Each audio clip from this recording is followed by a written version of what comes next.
It's the Locked On Podcast Network, your team every day. These are the final seconds. The lead in the fourth. Can they hold on to it? That do or die time. And everything rides on one shot.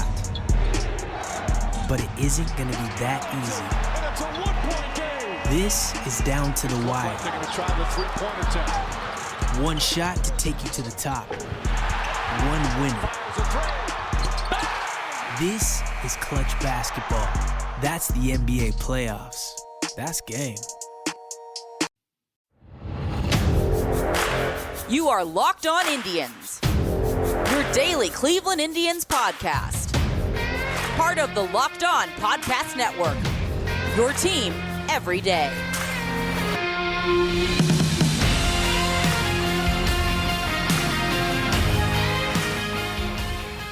Hello, everyone, and welcome to the show. Maybe not our happiest show, let's be honest. Kind of a brutal day for the Indians between those two losses and the Josh Naylor news.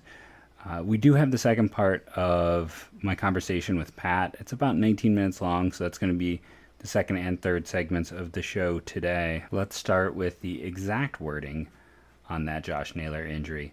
The email I got at 12:56 today said that Dr. Mark Berkowitz at the Cleveland Clinic reviewed the imaging and confirmed the diagnosis of multiple, can't speak apparently, fibula fractures and ligament tearing that needs to be addressed surgically.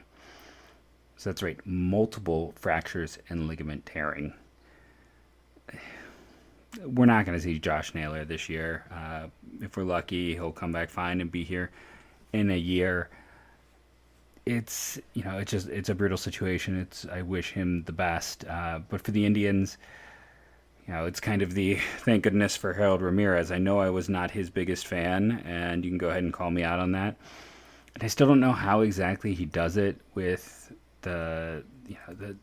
he's an interesting player. He's kind of a bit of a throwback where, he doesn't walk a lot. He doesn't have that skill, but he also doesn't strike out a lot. He puts the ball in play often, and he's managed to be successful with that.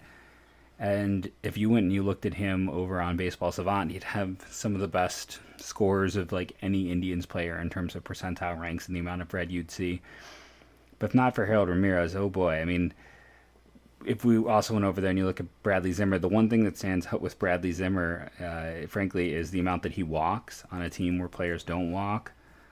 He's still getting the time out there in center field, mostly because the Indians don't have other options. I think that's just what it comes down to. As we look at this Indians team, I talked on the show yesterday, Pat, it's like amazing they are where they are. But it was hitting me today after we had that conversation that on a very basic level, maybe they are where they are, which is now 4 games back of the White Sox, because their June schedule. Were they really, are they this star-studded team? No. Are they a great team? No. Are they a team that has taken advantage of a weak schedule as a good team should? Absolutely. And I kind of feel like they have managed to stick around maybe more than they should because of that. They've not gained over the last month any ground on the White Sox. And the White Sox, by the way, have had 3 massive injuries to their team. It's not like the White Sox are the picture of health. They don't have Nick Madrigal's on the 60-day. Luis Robert is on the 60-day. I'm blanking on Eloy Jimenez, who's also, I assume, on the 60-day. They're beat up. They are incredibly, incredibly, incredibly beat up. And they're still getting there. They're still plugging along, led by a pitching staff. When you go down the line, you look at that pitching staff, just looking at FIPS. Lucas Giolito and Dallas Keuchel have been disappointing. Their top pitcher, arguably, is Carlos Rondon. How about that? The guy that anyone could have had that they decided to not go to arbitration with. That's kind of humorous. Lance Lynn has been fantastic, every bit the addition they hoped, and then Dylan Cease is slowly put together. So you combine that with what should be a studded, one of the best pens in baseball, though it has not been quite as dominant as I think some of us were expecting, but they still just have depth for days there. Hitting-wise, I know White Sox fans are not big fans right now of what Yasmani Grandal has done, but but he's still got an OPS plus of 126. He's still got 12 home runs. I get he's hitting 180, but dude walks a ton. He's got 59 walks to 60 strikeouts. That's right, 59 walks. That's, we'll compare that to the Indians in a moment here. I don't want to go too long, but they're a deep team, and they're able to deal with such things. They've been able to keep that lead on the Indians as they've had their own stretch of injuries. So I mentioned his 58 walks. If I take the 2 walk leaders on the Indians, that is Cesar and Jose, they each have 31, it gives you 62. That's just 4 more than Yasmani Grandal. You go down the line, I mean, Jordan Luplow, who has not played in a while, has 21 to be third on the team. That's where they are. This is not a team that is walking a ton. That's just the truth of the matter. I've talked about it a few times. It is interesting to look at the OPS plus stat over here, where Jose Ramirez, he's been great. I don't want to seem like a negative on Jose. He has been a great player. He has not been like the MVP type performance that we saw at points. But again, it's such a bad team. I mean, he's great. He's one of the top third basemen in baseball. He's just not been like one of the top 5 players in the American League. Harold Ramirez with a 115 OPS plus, Bobby Bradley at 134, Franmil Reyes at 135. So if you can, at some point Bobby Bradley will cool down. That's just going to happen. But if he can even be, 70% of what he is now, it's still pretty strong for them. And Harold Ramirez is, a revelation. A 98 OPS plus for Ahmed Rosario, who's really come on. You got Reyes, Ramirez, Rosario, Bradley. All of a sudden you're looking at 5 league average bats, 6 league average bats. It's something to start building around. I've talked about before with this team, I do think center field is the biggest need. I think that is where they should, if they have that extra, we spent so much time yesterday. Actually it'll be today's show talking with Pat. As well with the trade capital this team has, and it's time to start taking advantage of the sheer amount of crazy depth and go out and add, a Cedric Mullins. If you're not going to go for Cedric Mullins, well, I'm not going to talk too much about center field options. We'll save that for next week or Friday's show. But center field, maybe more so than starting pitching, because eventually the pitchers are going to come back healthy, we hope. Fingers crossed. Bieber, we should start hearing something about him. Plesac has already, I believe, started some rehab. He's been assigned. I do know he has been assigned for rehab starts. So once you have those 3 in, that's going to set up where, Mejia has earned some extra time. Quantrell has earned some extra time. I mean, JT Brubaker, I saw Zach Meisel also mentioned him in one of his pieces, so I'm not alone in thinking he'd be a great fit. I would still consider that, absolutely. Quantrell has been a little up and down as a starter. He's earned a few more starts, and there'll be plenty of opportunities because it's going to be a while before Savali's back. He'll probably be the last of those 3. Fingers crossed, because if he's back before Bieber, then that probably means something happened with Bieber. Once you have, there's a chance for additional starts while still adding an arm. So I do think, like I talked with, on today's show, I make a bold prediction that I think the Indians, about them in the trade market. So listen ahead for that. We'll take a quick break from word from our sponsor, and then be back for my second part of the Pat Chat. So our first sponsor today is Rock Auto, and we know them, we love them. I mean, how often have I talked about Rock Auto on this show in the past year? I've mentioned it's like I am not someone who knows anything about cars. I can't do much with cars, but I can navigate the Rock Auto site. It makes a lot of sense. It's easy to do. You can easily find the parts and pieces you need for your car when you need them over at rockauto.com. I've talked about they have rebates, they have deals. I'm probably going to start getting my car filters from Rock Auto. They've got it all. Like I said, from the small things to the big, you'll find it at Rock Auto. American-owned business, 20 years in the marketplace, one central location, overhead is low, pass that savings on to you, the consumer. I talk about, even if you don't know cars, it's a great advocacy tool for yourself. So go to rockauto.com. In the How'd You Hear About Us box, you're going to type Locked On MLB, Locked On Indian, some form of Locked On. Lets them know that their advertising money is well spent, and that helps us out here. So rockauto.com. Remember to make sure you let them know Locked On sent you. This episode is brought to you by HP Instant Ink. No one is reading your mind, but HP Instant Ink knows when your printer is running low and sends you new cartridges, so you never have to think about ink. Save up to 50%. You'll pay less than $5 a month for ink and never run out again.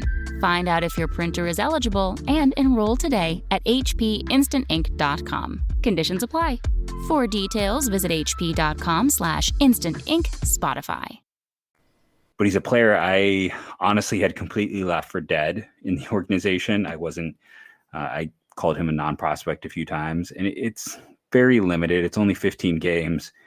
But have you gotten to see anything with Quentin Holmes down there, just to see his line and see him, again, very limited numbers, but he looked so lost for so long. It was nice to see any sign of life from him. So shout out Quentin Holmes, first of all, really cool guy. Second of all, he's tracking the ball very well. He looks kind of like he has an approach and a plan to play. And, just from talking to him, he seems very eager to get reps and, just get out there and put the time in, He seems very hungry and focused right now to put the work in, He's the guy they drafted before Tyler Freeman in that draft class. That's how the Indians valued him. He was taken, and he was 17, and he's still one of the fastest players in the organization. You can't lose the speed he had. He's one of the fastest players in that class. And he was a New York kid, and it's cold weather. It takes a while to develop, and then he lost last year. And those early years were such struggles. Injuries his first year in the minors as well. So he's still very young. He's only 21. He just turned 21, I think. And he has tools, like you said, the speed first and foremost. He looks pretty good in the outfield. He can steal bases, and just in the small samples I've seen him, just to circle back to the just his approach. That was kind of the thing that was a focal point and the concerning point that a lot of people had, including I remember you bringing up his strikeout rate and things like that also. Mm-hmm. If he can either walk more or just cut his strikeout rate down.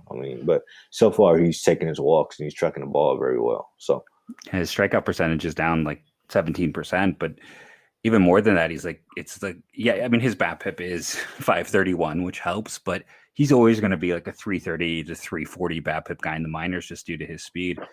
But he's a guy who hit under 200, and he said he's injuries. I talked about the cold weather. He's just in terms of speed, he brings a dimension that honestly the Indians don't have. They don't have anyone who approaches him for that.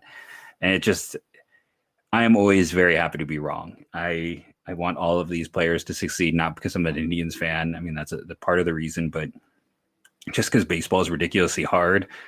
And these are guys, someone like Quentin Holmes, he gave up college and that whole life experience to go and play baseball. And yes, he was handsomely rewarded with his signing bonus, but after that signing bonus, these guys get paid table scraps from their owner. Basically, it's they're making below minimum wage, and he's got to go out there and work and take care of himself. So it's nice to see. Like I said, I don't care if my evaluation ends up being wrong. I'd rather be wrong. I'm always very happy to see these players rebound. I'm very happy to be wrong, and I hope Quentin Holmes will continue to prove me very wrong. I was just kind of looking at the other names in here, batting in terms of hitters, and Will Brennan continues to perform. I haven't dug into him too deeply. Have they let him pitch at all, or is he still just purely an outfielder? So Will Brennan is just solely outfielder. They haven't let him pitch at all, and he's looked pretty well, and he's looked very advanced. His approach at the plate, he just looks like he's just out. He's out matching. He should be in Double-A, I think, by the All-Star break. Just kind of based on where he is. He is 23, so he is older. But yeah, when they drafted him, maybe it's the lost year. They're not, that's what we always have. But he was drafted. They called him a outfielder and left-handed pitcher. Like he was drafted as both. So I keep hoping that they'll experiment with that. But yeah, he's I agree with you. He definitely seems like someone who, especially with, I talked about I went to the wrong one and I went to Lynchburg instead of Lake County. I'm still flipping which one's which right now in my mind. For those who don't remember, last year, Lake County was low ball and Lynchburg, for a long time, it was the reverse. With the way Angel Martinez is playing down there, they're going to have to start moving some guys up. Players are going to force their hand in performance, and he's definitely seems like someone who should end up moving up the line. We haven't really had a chance to talk about pitching. Is there anyone in pitching out there that we've maybe short shifted, or that there's some anything else you want to talk about with that pitching staff? Not really. I feel like our focus has been on them, and even with the position breaker for Lake County, we've gone over kind of Will Brennan, Rocchio, the top guys over there, and Valera is kind of getting started. We're always kind of holding our breath with him because he's always injured. But yeah, was he playing center field before he got hurt, or had they moved him to a corner outfield position? So, if I can recall correctly, I remember in Mahoney Valley they had him bounce around to all three spots, and I know I've seen him so far in Lake County. He's been in the corner for a large majority of the games. Will Brennan has played center in most of the games. Because I don't. The reason I ask is just like, I don't think he's going to stick there. Like, I never thought that was going to be his spot. He has good instincts. He's not that like high level athlete for center. He just had the speed to cover ground, even though he can read the ball well and run routes. But if he is field, it's like, man, the center field depth in the organization it's pretty barren down the middle there. It's said one can make a case it's either Isaiah Green or Petey Halpin, who they were both high school kids at this time last year. Well, no, the draft happened, so they weren't. You hear that Petey Halpin got called up to Lynchburg? No, I've been behind. I missed that. That's aggressive for them. Yeah, but our next fantastic sponsor is from betonline.ag. Another sponsored by now, you should know well. I am talking about them all the time. Let's go over and do our BetOnline AG line of the day. Let's go see what the Indians line for tomorrow's game is. Tomorrow, the Indians face the Houston Astros. We are, into July. And what does that mean? That means all of a sudden the schedule that went from very easy goes to very difficult. It is a big switch, and it starts with the Houston Astros, who have Framber Valdez on the mound, who's been fantastic for them. The Indians have J.C. Mejia, who I talked about, has earned an opportunity to continue starting. But unsurprisingly, the Indians are getting a run and a half in this one. The line is not super big. It's negative 105, and then negative 115 for Houston. So it's kind of a close game, even though the Indians are getting the 1.5 runs in this one. When you go to betonline.ag, remember to use that promo code Locked On to get a 50% bonus. That's right. Locked On nets you a 50% bonus on your first deposit. Why wouldn't you want to take advantage of that? Remember, that is betonline.ag. The promo code is Locked On. Support for this podcast comes from Invent Together. According to studies, less than 13% of all inventors who hold a U.S. patent are women. Black and Hispanic college graduates patent at half the rate of their white counterparts. But we can fix that by increasing participation in innovation and patenting by underrepresented groups. It would quadruple the number of American inventors and increase annual GDP by almost $1 trillion. Invent Together is a coalition of organizations, companies, universities, and concerned citizens committed to ensuring that everyone has the opportunity to invent and patent. Because the more diverse the American patent system gets, the stronger and more successful our nation will become. What can you do to help diverse inventors patent and unleash economic opportunity? Find out at inventtogether.org. Learn more and take action today. My comp on him in the draft was, well, not necessarily my comp. My whole thing with Petey Halpin was, people know Pete Crow Armstrong because his mom was the mom in Rookie of the Year or Little Big League. Well, one of those movies. She's an actress. So he had like a famous mom who was in a baseball movie, and Pete Crow Armstrong had been on the scene forever. And like he was talked about as a 1-1 candidate. He's a really good outfitter. Like I had him top 15, but my one note was like Petey Halpin and Pete Crow are not, the gap where those two will get drafted and what they will get paid is not as big as the talent gap. And I mean, the Indians paid Petey Halpin like a second rounder. Like they paid him. He might have got as much as Carson Tucker, honestly. If not, it was very close.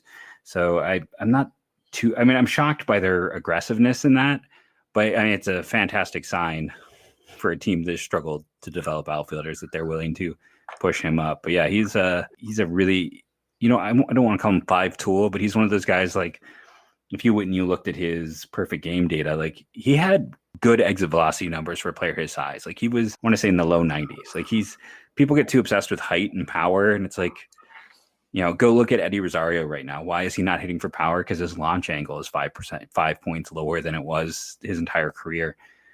You get a good coach who works with your angle, your swing. And it's more about just bat speed and things like that. I'm not saying Petey Halpin's going to hit like 25 home runs, but people are going to look at his size and think, 10 to 15. I'm like, he could hit it. Those are the same people who said Jose Ramirez 10 to 15. And again, Jose Ramirez is Jose Ramirez, but I don't like, it's just a pet peeve, the closing of the doors on players' talent based on how many inches tall they are, as opposed to look at Ahmed Rosario. He always got average to below average power grades. That guy's bat is so quick. He should be a 55 potential power just based on his bat speed alone. But I'll get off my soapbox. I apologize. We're sitting here talking about the lower minors and it's stacked, and we can talk about the upper minors and it's still pretty stacked. And, you had messaged me about this whole thing that like, let's talk about who's knocking off the rust. And it's just system wide, top to bottom. Players, the Nolan Joneses who at the start of the year were not playing well. I mean, even Bobby Bradley was not playing well at the start, and look what he's doing in the majors. They're getting into a fun situation where they have depth for days. The Rule 5 crunch is real, so much so that like The Athletic I saw was talking about it in depth today. I hope they figure something. They will. They're smart. They always take advantage of everything. But it's going to be really fun to watch what they do, because you talk about Roccoio and Bracho. Those guys are both. I mean, those could be the two biggest trade assets come the end of July. They have so much up the middle talent, and they both need to be added to the Rule 5, and they're both borderline top 100 players. So every time, we talk about them on the show, everyone should listen a little more in depth, and these are the players that their teams are going to ask for, and they're going to have to consider trading. Yeah, so they're definitely going to have to start trading prospects soon. I mean, they're never going to stop trading. I mean, this is a this is a team that's going to trade a lot of players, but they're going to have, just kind of they're going to have enough room to add the guys that they want to add to the 40-man this year, just kind of based on the fact that they're going to knock off 6 or 7 guys just off the bat, just based on who's going to be free agent, and who knows who they might trade. They might trade they might trade Cesar Hernandez. He has an option left. Mm-hmm. Eddie Rosario might be a trade candidate if they. I doubt it. Maybe, who knows? Yeah, no, I'm with you. I saw. There's some hand wringing about what do you do if you trade Cesar. I'm like, well, Jimenez is killing it. What if they have so many infielders. If Rosario can handle short, he could handle second. I mean, pipe dream. I would love to see him. I would love to just see him in center field and just let him figure that out. Because again, they have the center field depth is an issue. Like it's just there. It's like either figure out a trade for one, or like just let Ahmed see if he can figure it out. Like he's so athletic and so talented. You just need him to be average. Like, could he get there? I think so. I'm going to stick on that hill because it's a position of need. But like, yeah, Owen Miller. I mean, Ty Freeman is going to be up. It's there. And that's the thing. It's like this show alone. It's like you talk about Ty Freeman, George Valera, Roccoio, Bracho, Jelansky Noel, I mentioned briefly, Lavastida, I mentioned. Those are all the guys they have to add. And then, earlier in the week, I talked about just the presence of surprises this year. Like I've always liked Richie Palacios, but what he's doing is off the charts. Francisco Perez is playing himself into a situation where he might pitch in the big leagues this year. Nick Mikolajczak is probably the top relief prospect, but they don't have to add him for 2 years, so they won't. It's kind of a fun time to be an Indians fan in that regard, where I don't recall the depth ever being even remotely close to this. And I'm saying this with them getting ready to add, several draft picks, which are going to increase the depth of this system. I don't know if they're necessarily going to be like a number one prospect or number one farm system in baseball, but I think almost universally they're going to be top 5, even though they may not have a single like top 30 overall prospect, which is just, going back to what I spoke about earlier. That's so their model. It's not about the splash. It's about the more we have, the better opportunities there are. And it's, with you down there in Lake County, it almost feels like sooner rather than later, you're just going to get at least by August, 5 to 6 new guys up there that are going to be really exciting to watch and cover. Yeah, I really like the observation you made, kind of bringing about the fact that this farm system has a lot of talent, even though it isn't top 100 talent. The ceiling is top 100 talent, even though the floor may be a lot lower, and that's what kind of separates the best of the prospects from the worst, and kind of also emphasizes how much of a crapshoot it is, and how even guys that are labeled as next X, Y, and Z don't pan out. No, 100%. And that's, yeah. And I've always harped on the show. People who listen to that know that, like, I always kind of follow low minors with like a grain of salt, and that it's a huge separator to get to AA. But they have so much. Players are going to get through, and it's going to be fun to watch. And like, as a fan, I'm just sitting here like, man, this is exciting. Like, it's, like I said, now I kind of want to go and spend some time digging into Lynchburg, just because the players that are there, where, I've almost completely ignored that affiliate because it's so far away, and there's been so much to talk about this season. But like I said, I'm just going to say it now, like, what Angel Martinez is doing is going to put him in top 5 prospect consideration for this team. He's not a name that as many fans know or come up, and that, when there's more, and there's going to be more. And like I said, there's going to be, I think, July.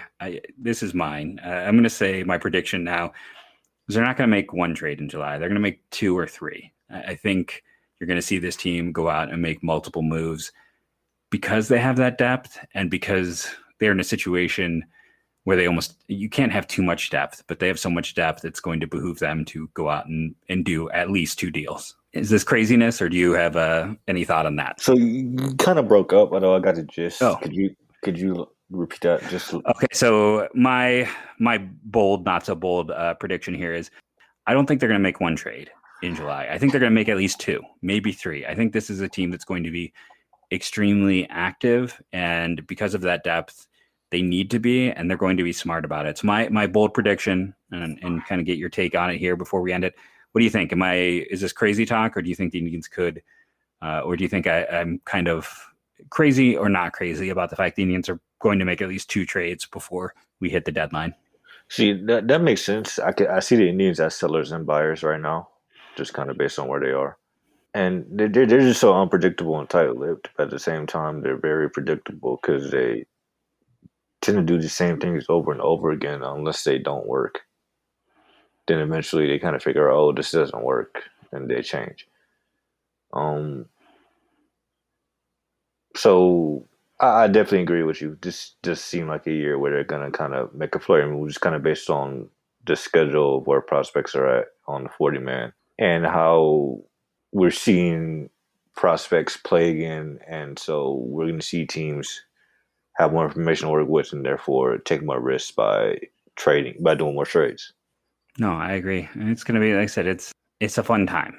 I know Indian fans are like, no, it was more fun a few years ago. And yeah, it was more fun when they had all the stars, but just appreciate is the depth. We're already going pretty long here, so I might break this up into a few episodes.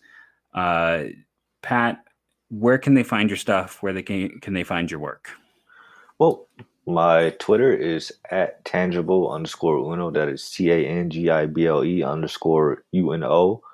Uno as in one in Spanish. You can find all of my work in my pinned tweet on Twitter or on my Twitter link in my bio.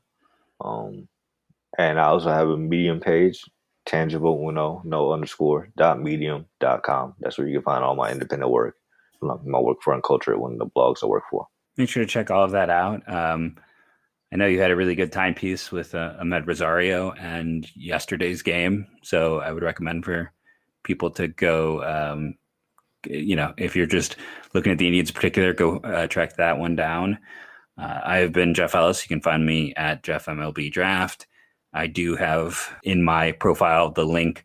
I have my top 34 draft prospects up, all completely free if you want to go read those. I want to thank again, Pat, for joining me. And for the next year, maybe 2, go Tribe.